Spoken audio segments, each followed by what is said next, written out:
A date has been set for loved ones to say goodbye to 26-year-old Patrick Lyoya. He died on April 4th when he was shot and killed by a Grand Rapids police officer during a traffic stop. News 8's Jacqueline Francis is here with what we know about the funeral service planned for later this week. Jacqueline. Patrick Lyoya's funeral is planned for 11 a.m. this Friday in Grand Rapids, a service that will draw big names, including civil rights activist Reverend Sharpton. Tomorrow marked 2 weeks since the death of 26-year-old Patrick Lyoya. On Friday, loved ones will say a final farewell during a funeral service in Grand Rapids.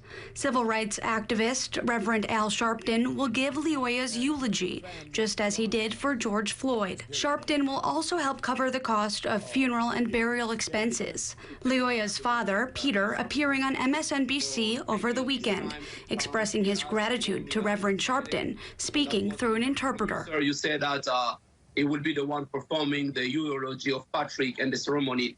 So we want to really to thank you on the behalf of the Lyoya family, Patrick and his mom.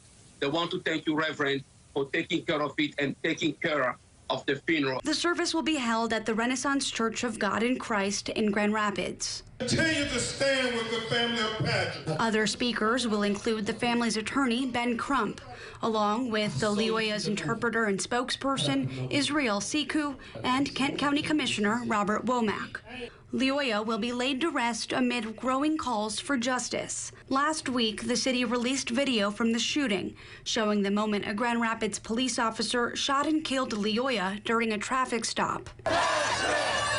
Protests continued into the weekend, demanding the officer be charged in the killing. Saturday's demonstration drawing large crowds, followed by a smaller gathering held this evening.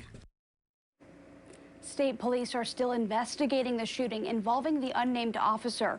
Once complete, it'll be up to the Kent County prosecutor to decide whether any charges are filed. At the live desk, Jacqueline Francis, News 8.